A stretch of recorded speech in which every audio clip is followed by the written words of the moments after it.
Hi friends, R4iലേക്ക് എല്ലാവർക്കും സ്വാഗതം. ഇന്നലെ ഗ്ലോബൽ US മാർക്കറ്റിൽ നല്ലൊരു മൂവ് നടത്തിയതിൻ്റെ ഒരു ആവേശം ഇന്നത്തെ മുഹൂർത്ത് ട്രേഡിംഗ് ഡേയിൽ ഉണ്ടാകുമെന്ന് പൊതുവെ പ്രതീക്ഷിച്ചിട്ടുണ്ടായിരുന്നു. കാരണം ഇന്നലെ നാസ്ഡാക്കും S&P 500 ഒക്കെ നല്ല ക്ലോസിംഗ് ആണ് നൽകിയത്. അതുപോലെ ഗിഫ്റ്റ് നിഫ്റ്റി 26,000 മുകളിലാണ് ഇന്നലെ ക്ലോസ് ചെയ്തത്. അപ്പോൾ സ്വാഭാവികമായിട്ടും ഇന്ന് മാർക്കറ്റ് ഓപ്പൺ ചെയ്യുമ്പോൾ ആ ഒരു ഗ്ലോബൽ മൊമെന്റം നമ്മുടെ മാർക്കറ്റിലും ഉണ്ടാകും എന്നുള്ള ഒരു സ്പെക്കുലേഷനോട് കൂടിയാണ് ഇൻവെസ്റ്റേഴ്സ് മാർക്കറ്റിനെ സമീപിച്ചത്. അപ്പോൾ അതുപോലെ തന്നെ ഇന്ന് മാർക്കറ്റ് 25,900 മുകളിലാണ് ഓപ്പൺ ചെയ്തത്. കൂടാതെ 25,934 വരെ കണ്ടിന്യൂസ് ആയിട്ട് അത് ഹൈയിലേക്ക് പോയിരുന്നു. എന്നാൽ അവസാന ഘട്ടത്തിലുണ്ടായ പ്രോഫിറ്റ് ബുക്കിംഗ് നിഫ്റ്റിയിൽ തുടക്കത്തിലുണ്ടായ ഒരു മൊമെന്റം ഇല്ലാതാക്കുകയും എല്ലാ ഗെയിനും ഇല്ലാതാക്കുകയും നിഫ്റ്റി ഒരു നേരിയ ഒരു മൈനറായിട്ടുള്ള ഒരു നേട്ടത്തോടു കൂടി 25,868 ക്ലോസ് ചെയ്യുകയുമാണ് ഉണ്ടായത്. അപ്പോൾ ഏകദേശം ഒരു 25 പോയിന്റിന്റെ നോട്ട് ഈവൻ 0.1% ഇല്ലാത്തൊരു ഫ്ലാറ്റ് ക്ലോസിംഗ് ആണ് യഥാർത്ഥത്തിൽ നടന്നത്. എന്നാൽ ബ്രോഡ് മാർക്കറ്റിൽ സ്ഥിതി അതായിരുന്നില്ല. മിഡ് ക്യാപ്പിലും സ്മോൾ ക്യാപ്പിലും ഒക്കെ നല്ല ബൈങ് ഉണ്ടായിരുന്നു. എസ്പെഷ്യലി മൈക്രോ ക്യാപ് സെഗ്മെന്റിലാണ് ശക്തമായ ബൈങ് നടന്നത്. അപ്പോൾ മൈക്രോ ക്യാപ് 250 ഇൻഡെക്സിൽ 1% മുകളിലുള്ള റാലിയാണ് നടന്നത്. ഇന്നലെയും ഇതേപോലെ മൈക്രോ ക്യാപ് 250 ഇൻഡെക്സിൽ 1% മുകളിലുള്ള റാലി നടന്നിരുന്നു. അപ്പോൾ ഇതിൽ നിന്ന് നമുക്ക് മനസ്സിലാക്കാൻ കഴിയുന്നത് റീറ്റെയിൽ ഇൻവെസ്റ്റേഴ്സ് മാർക്കറ്റിൽ വളരെയധികം ബുള്ളിഷായിട്ട് മുന്നോട്ട് വരുന്നുണ്ട് എന്നുള്ളതാണ്. ഇന്നത്തെ അഡ്വാൻസ് ഡിക്ലൈൻ റേഷ്യോ BSEയിൽ നമ്മൾ നോക്കിക്കഴിഞ്ഞാൽ 72% സ്റ്റോക്കുകൾ ഇന്ന് അഡ്വാൻസ് ചെയ്തിട്ടുണ്ട്. അപ്പോൾ നിഫ്റ്റി 50യിൽ കാണുന്നത് പോലെയുള്ള ഒരു മൈനർ ഗെയിൻ അല്ല മറ്റ് ഇൻഡെക്സുകളിൽ കാണുന്നത് എന്നതുകൂടി നമ്മൾ പരിഗണിക്കേണ്ടതുണ്ട്. ഇന്ന് നിഫ്റ്റി 50യിൽ ഏറ്റവും ശക്തമായ ബൈങ് നടന്നത് സിപ്ല എന്ന സ്റ്റോക്കിലാണ്. നിഫ്റ്റി നെക്സ്റ്റ് 50യിൽ സീമെൻസ് എനർജിയിലാണ് ഏറ്റവും അധികം മുന്നേറ്റം ഉണ്ടായത്. അതുപോലെ മിഡ് ക്യാപ് 150യിൽ ടാറ്റ ഇൻവെസ്റ്റ്മെന്റ് കോർപ്പറേഷനാണ് ഏറ്റവും അധികം ഗെയിൻ നേടിയത്. സ്മോൾ ക്യാപ് 250യിൽ ആത്തർ എനർജിയാണ് ഏറ്റവും അധികം മുന്നേറ്റം നടത്തിയത്. ഇനി മൈക്രോ ക്യാപ് 250യിൽ നോക്കുകയാണെങ്കിൽ DCB ബാങ്ക് ആണ് ഏറ്റവും അധികം മുന്നേറ്റം നടത്തിയ സ്റ്റോക്ക്. അപ്പോൾ മുഹൂർത്ത് ട്രേഡിംഗ് ഡേയിൽ ആളുകൾ താല്പര്യമെടുത്ത സ്റ്റോക്കുകളാണ് ഈ രീതിയിൽ പല ഇൻഡെക്സുകളിൽ നമുക്ക് ഏറ്റവും മുന്നേറ്റം നടത്തിയതെന്ന് കാണാൻ കഴിയും. അപ്പോൾ നമുക്കറിയാം ഈ ആഴ്ച ഇനി 2 ട്രേഡിംഗ് ഡേ മാത്രമേ ബാക്കിയുള്ളൂ. നാളെയും മാർക്കറ്റ് അവധിയാണ്. അപ്പോൾ നിഫ്റ്റിയുടെ ഒരു ലെവൽ നമ്മൾ നോക്കുകയാണെങ്കിൽ ഇപ്പോഴും അത് എല്ലാ short term long term moving ആവറേജിനും മുകളിലാണ് നിഫ്റ്റി ട്രേഡ് ചെയ്യുന്നത്. എങ്കിലും ഈ ഒരു ലെവലിൽ ഒരു മൈനർ കൺസോളിഡേഷൻ്റെ സാധ്യത നമുക്ക് തള്ളിക്കളയാനാവില്ല. അത്തരം ഒരു കൺസോളിഡേഷൻ നടക്കുകയാണെങ്കിൽ അതൊരു ബൈങ് ഓപ്പർച്യൂണിറ്റിയാണ്. കാരണം 25,700 മുകളിൽ അതൊരു പ്രധാനപ്പെട്ട ഒരു സപ്പോർട്ട് ലെവൽ ആയതുകൊണ്ട് തന്നെ അതിന് മുകളിൽ നിഫ്റ്റി സസ്റ്റെയിൻ ചെയ്യുക എന്ന് പറയുമ്പോൾ തീർച്ചയായിട്ടും അടുത്ത ഒരു ബുൾ റാലിക്കുള്ള ഒരു തയ്യാറെടുപ്പാണത്. ഇനി നിഫ്റ്റിയിൽ ഒരു മുന്നേറ്റം ഉണ്ടാവുകയാണെങ്കിൽ 26,000 എന്നുള്ളത് ഒരു പ്രധാനപ്പെട്ട ഒരു സൈക്കോളജിക്കൽ ലെവലാണ്. അത് മറികടന്നാൽ 26,200, 300 ലെവലുകൾ വരെ നിഫ്റ്റി മുന്നേറാനുള്ള സാധ്യതയാണ് പൊതുവെ ടെക്നിക്കൽ ചാർട്ടുകളിൽ നമുക്ക് കാണാൻ കഴിയുക. F&O മാർക്കറ്റിൽ നമ്മൾ ഓപ്പൺ ഇൻട്രസ്റ്റുകൾ നോക്കുകയാണെങ്കിൽ കോൾ സൈഡിലുള്ള ഹയസ്റ്റ് ഓപ്പൺ ഇൻട്രസ്റ്റ് 26,000 ആണ്. അത് കഴിഞ്ഞാൽ 27,000 ആണ് ഏറ്റവും ഹയസ്റ്റ് ഓപ്പൺ ഇൻട്രസ്റ്റ് ഉള്ളത്. കൂടാതെ 26,500, 25,900, 26,200, 26,400 ഇങ്ങനെ 26,000 മുകളിലാണ് കാര്യമായിട്ടുള്ള കോൾ സൈഡിലുള്ള ഓപ്പൺ ഇൻട്രസ്റ്റുകൾ കാണുന്നത്. ഇനി പുട്ട് സൈഡിലേക്ക് വന്നു കഴിഞ്ഞാൽ 25,500 ഏറ്റവും അധികം പുട്ട് ഓപ്പൺ ഇൻട്രസ്റ്റ് നമ്മൾ കാണാൻ കഴിയുക. കൂടാതെ 27,700, 27,850 നല്ല തോതിലുള്ള പുട്ട് ഓപ്പൺ ഇൻട്രസ്റ്റ് നമുക്ക് കാണാൻ പറ്റും. അപ്പോൾ തീർച്ചയായിട്ടും മാർക്കറ്റ് ആ ഒരു 25,700, 26,300 എന്നീ ലെവലുകൾക്കിടയിലാണ് യഥാർത്ഥത്തിൽ ഇൻവെസ്റ്റേഴ്സ് നിഫ്റ്റിയെ ഉറ്റു നോക്കുന്നത്. ഇനി നമ്മൾ മാർക്കറ്റിൽ ഇപ്പോൾ ഇൻവെസ്റ്റേഴ്സിനെ ഭ്രാന്ത് പിടിപ്പിച്ച 2 ETFകൾ നോക്കുകയാണെങ്കിൽ ഇപ്പോൾ ഗോൾഡ് ETF-ഉം സിൽവർ ETF-ഉം അത് കഴിഞ്ഞ ദിവസം ശക്തമായ ഒരു ഫോൾ അതിൽ നടക്കുകയുണ്ടായി. സിൽവർ ETF ഏകദേശം 8% താഴ്ത്തു വരികയും ഗോൾഡ് ETF ഏകദേശം 4% താഴത്തേക്ക് വരികയും ചെയ്തിരുന്നു. അപ്പോൾ തീർച്ചയായിട്ടും അവിടെ ശക്തമായ പ്രീമിയത്തിലായിരുന്നു ഈ ETF-കൾ ട്രേഡ് ചെയ്തുകൊണ്ടേയിരുന്നത്. സ്വാഭാവികമായിട്ടും അവിടെ ഒരു പ്രോഫിറ്റ് ബുക്കിംഗ് ഉണ്ടായി. കൂടാതെ ഗ്ലോബൽ പ്രൈസിലും വലിയ ചേഞ്ചസ് ഉണ്ടായതായിട്ട് കാണാം.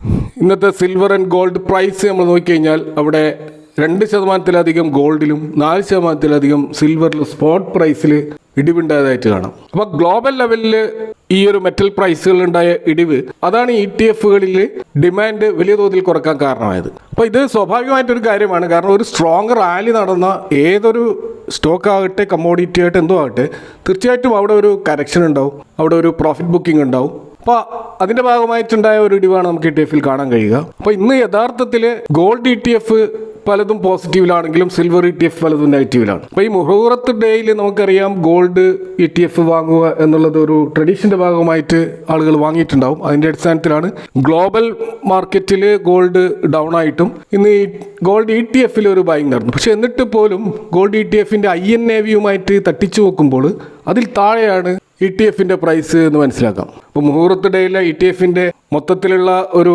അഡ്വാൻസ് ഡിക്ലൈൻ നോക്കിക്കഴിഞ്ഞാൽ ഏകദേശം 21ഓളം ഗോൾഡ് ETF-കളാണ് നാഷണൽ സ്റ്റോക്ക് എക്സ്ചേഞ്ചിൽ നമുക്ക് കാണാൻ കഴിയുക. അതിൽ 16ഓളം ഗോൾഡ് ETF-കൾ ഇന്ന് പോസിറ്റീവിലാണ് ക്ലോസ് ചെയ്തത്. 5 ഗോൾഡ് ETF-കൾ നെഗറ്റീവിലുമാണ് ക്ലോസ് ചെയ്തത്. അപ്പോൾ നമുക്കറിയാം ഗോൾഡ് ETF ധാരാളമായിട്ട് മാർക്കറ്റിലുണ്ട്. നമുക്കറിയാം നിപ്പോൺ ഇന്ത്യ ഗോൾഡ് ബീസ്, SBIയുടെ gold ETF, HDFC gold ETF, ICICI Prudential gold, ടാറ്റയുടെ ETF ഉണ്ട്, കൊഡാക്കിൻ്റെ ഉണ്ട്, അതേപോലെ തന്നെ ആക്സിസ് ബാങ്കിൻ്റെ, അങ്ങനെ ധാരാളം ETF നമുക്ക് കാണാൻ പറ്റും. അപ്പോൾ ETF-കൾ വാങ്ങുമ്പോൾ നമ്മൾ ശ്രദ്ധിക്കേണ്ട ഒരു പ്രധാനപ്പെട്ട കാര്യമാണ് അതിൻ്റെ അണ്ടർലൈങ് ആയിട്ടുള്ള അസറ്റിൻ്റെ INAV എത്രയാണോ അതിനേക്കാൾ കൂടുതലാണോ ETF-ന്റെ പ്രൈസ് നമ്മൾ നോക്കേണ്ടത്. യഥാർത്ഥത്തിൽ കഴിഞ്ഞ ആഴ്ചകളിലൊക്കെ ഗോൾഡ് ETF-ഉം സിൽവർ ETF-ഉം ട്രേഡ് ചെയ്തത് അതിൻ്റെ INAV പ്രൈസിനേക്കാൾ എത്രയോ ഹൈയിലായിരുന്നു. അപ്പോൾ അതിൻ്റെ ഒരു പ്രോഫിറ്റ് ബുക്കിംഗ് ആണ് സിൽവർ ETF-ലൊക്കെ കാണാൻ കഴിഞ്ഞത്. ഗോൾഡ് അത്രമേൽ മുന്നോട്ട് പോയിട്ടില്ലെങ്കിലും സിൽവർ ആണ് ഏറ്റവും അധികം അതിൻ്റെ INAV-യെ പിറകിലാക്കിക്കൊണ്ട് വളരെയധികം മുന്നോട്ട് പോയത്. സ്വാഭാവികമായിട്ട് അവിടെ ശക്തമായ സെല്ലിംഗ് നടന്നു. അപ്പോൾ എന്താണ് ഈ INAV എന്ന് പറഞ്ഞാൽ നമുക്കറിയാം ഒരു ഗോൾഡ് ETF എന്ന് പറയുന്നത് അതിൻ്റെ അണ്ടർലൈങ് അസറ്റ് എന്ന് പറയുന്നത് ഗോൾഡ് തന്നെയാണ്. അപ്പോൾ ഗോൾഡിൻ്റെ പ്രൈസ് തന്നെയാണ് അതിൻ്റെ അണ്ടർലൈങ് അസറ്റ്. അപ്പോൾ ഏതൊരു കമ്പനിയാണോ ഈ ഒരു ഗോൾഡ് ETF സ്റ്റോക്ക് എക്സ്ചേഞ്ചിൽ ട്രേഡ് ചെയ്യാൻ കൊണ്ടുവരുന്നത് അവരുടെ വെബ്സൈറ്റിൽ പോയി കഴിഞ്ഞാൽ യഥാർത്ഥത്തിൽ അതിന് അണ്ടർലൈങ് അസറ്റ് ആയിട്ടുള്ള ഗോൾഡിൻ്റെ വില NAV രൂപത്തിൽ നമുക്ക് അവിടെ കാണാൻ കഴിയും. അതിനെയാണ് നമ്മൾ INAV എന്ന് പറയുന്നത്. അത് നമ്പർ ഓഫ് ഔട്ട്സ്റ്റാൻഡിങ് ഷെയർസിൽ അവരുടെ കയ്യിലുള്ള ഗോൾഡ് ഡിവൈഡ് ചെയ്ത് നൽകുന്നതാണ് INAV എന്ന് പറയുന്നത്. അപ്പോൾ INAV-യേക്കാൾ കൂടുതൽ വിലയിലാണ് ഗോൾഡ് ETF ട്രേഡ് ചെയ്യുന്നതെങ്കിൽ അതിനെ നമ്മൾ പ്രീമിയം വിലയിലാണ് ട്രേഡ് ചെയ്യുന്നത് എന്ന് പറയും. അതല്ല INAV-യേക്കാൾ താഴെയാണ് ETF ട്രേഡ് ചെയ്യുന്നതെങ്കിൽ നമ്മളതിനെ ഡിസ്കൗണ്ടിൽ ട്രേഡ് ചെയ്യുന്നതെന്ന് പറയും. അപ്പം അങ്ങനെ നോക്കുമ്പോൾ ഇന്ന് നമുക്ക് കാണാൻ കഴിയും ഗോൾഡ് ബീസിൻ്റെ അഥവാ നിപ്പോൺ ഇന്ത്യ ഗോൾഡ് ETF-ന്റെ ക്ലോസിംഗ് പ്രൈസ് 105.35 ആണ്. എന്നാൽ അവരുടെ സൈറ്റിൽ നമ്മൾ നോക്കിക്കഴിഞ്ഞാൽ INAV 105.79 ആണ്. അപ്പോൾ INAV-യേക്കാൾ ഡിസ്കൗണ്ടിലാണ് യഥാർത്ഥത്തിൽ ഇന്ന് ഗോൾഡ് ബീസ് ട്രേഡ് ചെയ്തത്. അതിൽ നിന്നും മനസ്സിലാക്കാൻ കഴിയുന്നത് ഗോൾഡ് ETF-ന്റെ ഡിമാൻഡ് കുറഞ്ഞു എന്നാണ്. അപ്പോൾ ഇന്ന് മൊത്തത്തിൽ പോസിറ്റീവിലാണ് ക്ലോസ് ചെയ്തതെങ്കിലും ഡിമാൻഡിൽ സ്വാഭാവികമായിട്ട് ഒരു കുറവുണ്ടായിട്ടുണ്ട്.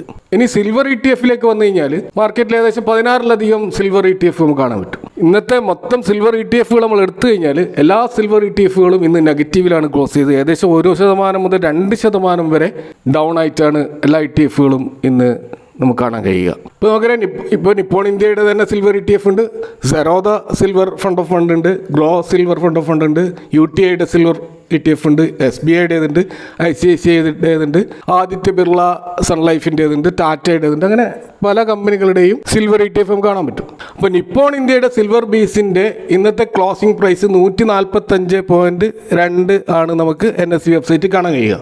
എന്നാൽ നിപ്പോൺ ഇന്ത്യയുടെ വെബ്സൈറ്റിൽ അവരുടെ INAV കാണുന്നത് 146.43 ആണ്. അപ്പോൾ INAV-യേക്കാൾ എത്രയോ താഴെയായിട്ടാണ് സിൽവർ ബീസ് ട്രേഡ് ചെയ്യുന്നത് എന്ന് നമ്മൾ നോക്കുക. അപ്പോൾ അവിടെ സിൽവർ ETF-ൻ്റെയും ഡിമാൻഡ് വലിയ തോതിൽ കുറഞ്ഞിട്ടുണ്ട്. അപ്പോൾ അത് പ്രീമിയത്തിൽ ട്രേഡ് ചെയ്തതുകൊണ്ട് സ്വാഭാവികമായിട്ടുണ്ടായിട്ടുള്ള ഒരു പ്രോഫിറ്റ് ബുക്കിങ്ങും അത് മറ്റ് ഇൻവെസ്റ്റേഴ്സിലുണ്ടാക്കിയ പാനിക് കാരണം അവർ സെൽ ഓഫ് ചെയ്തത് കൊണ്ടാണ് ഈ രീതിയിൽ INAV-യേക്കാൾ താഴെ സിൽവർ ETF വന്നത്. അപ്പോൾ ഇങ്ങനെയൊക്കെ ആണെങ്കിലും പൊതുവെ മാർക്കറ്റ് അനലിസ്റ്റുകൾ പറയുന്നത് ഈ ഒരു കറക്ഷൻ ഷോർട്ട് ടേം ആണെന്നാണ്. മെറ്റലുകളിൽ ആ ഒരു ബുൾ റൺ അത് ഇനിയും തുടരുമെന്നാണ്, അടുത്ത മാസങ്ങളിൽ അത് ശക്തമായിട്ട് തന്നെ തുടരുമെന്നാണ് പൊതുവെ അനലിസ്റ്റുകൾ വിലയിരുത്തുന്നത്. അപ്പോൾ അതുകൊണ്ട് തന്നെ ഇപ്പോൾ ഗോൾഡിലായാലും സിൽവറിലായാലും നല്ലൊരു ഡിപ്പിൽ വരുമ്പോൾ വാങ്ങിക്കൊണ്ട് അതിനൊരു ടാർഗറ്റ് നിശ്ചയിച്ചുകൊണ്ട് അത്യാവശ്യം നല്ലൊരു പ്രോഫിറ്റ് ഉണ്ടാകുമ്പോൾ സെല്ലിങ് ചെയ്യുന്ന ഒരു സ്ട്രാറ്റജി ഉപയോഗിച്ചുകൊണ്ട് ഇതിൽ ട്രേഡ് ചെയ്യുന്നത് പൊതുവെ ഗുണം ചെയ്യുമെന്നാണ് മനസ്സിലാക്കാൻ കഴിയുന്നത്. ഇനി നമ്മൾ ഇന്നലെ മുഹൂർത്ത് ട്രേഡിങ്ങുമായി ബന്ധപ്പെട്ട് അവിടെ പഠനവിധേയമാക്കാവുന്ന ചില സ്റ്റോക്കുകളെ കുറിച്ച് പറഞ്ഞിരുന്നു. യഥാർത്ഥത്തിൽ അത് ഒരു വർഷത്തേക്കുള്ള ഒരു ഇൻവെസ്റ്റ്മെൻ്റാണ് പൊതുവെ നമ്മൾ മുഹൂർത്തയുടെ ട്രേഡിങ്ങിൽ ട്രഡീഷണൽ ആയിട്ട് നടത്തുക. അപ്പോൾ ഒരു വർഷം കഴിഞ്ഞിട്ടേ നമുക്ക് അതിൻ്റെ റിസൾട്ട് നോക്കേണ്ടതുള്ളൂ, അല്ലെങ്കിൽ ഓരോ ക്വാർട്ടറിലും മാത്രമേ അതൊന്ന് റിവൈസ് ചെയ്യേണ്ടതുള്ളൂ. എങ്കിൽ പോലും ആ സ്റ്റോക്കുകളിൽ എന്തെങ്കിലും വിധത്തിലുള്ള ബൈങ് നടന്നിട്ടുണ്ടോ എന്നറിയാനുള്ള ഒരു ക്യൂരിയോസിറ്റി കാരണം ആ സ്റ്റോക്ക് ഇന്നത്തെ പെർഫോമൻസ് ഞാനൊന്ന് റിവ്യൂ ചെയ്യുകയാണ്. അപ്പോൾ 10 സ്റ്റോക്കുകളായിരുന്നു ഞാൻ മെൻഷൻ ചെയ്തത്. അപ്പോൾ ആ ഒരു 10 സ്റ്റോക്കുകളിൽ 3 സ്റ്റോക്കുകളിൽ ഇന്ന് നെഗറ്റീവ് ക്ലോസിംഗ് ആണ് ഉണ്ടായത്. ബാക്കി 7 സ്റ്റോക്കുകളിൽ പോസിറ്റീവ് ക്ലോസിംഗുമാണ് ഉണ്ടായത്. ഇപ്പോൾ നെഗറ്റീവ് ക്ലോസിംഗ് നടത്തിയിട്ടുള്ളത് PG ഇലക്ട്രോപ്ലാസ്റ്റും അതുപോലെ കല്യാൺ ജ്വല്ലേഴ്സും ഡോക്ടർ അഗർവാൾ ഐ ഹോസ്പിറ്റൽസുമാണ്.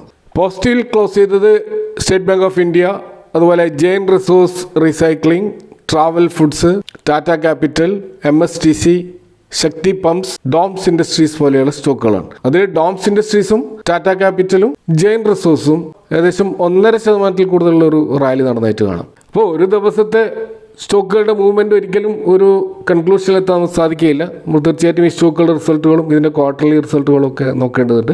കൂടുതൽ ഈ സ്റ്റോക്കുകൾ പഠന വിധേയമാക്കേണ്ടതുണ്ട്. എന്നാൽ ഇതൊക്കെയാണ് ഇന്നത്തെ മാർക്കറ്റുമായി ബന്ധപ്പെട്ട് നിങ്ങളുമായി ഷെയർ ചെയ്യാനുള്ളത്. ഈ വിഷയങ്ങളുമായി ബന്ധപ്പെട്ട നിങ്ങളുടെ അഭിപ്രായങ്ങൾ കമൻറ്റുകൾ അറിയിക്കുക. Thank for watching. See you next time with another video.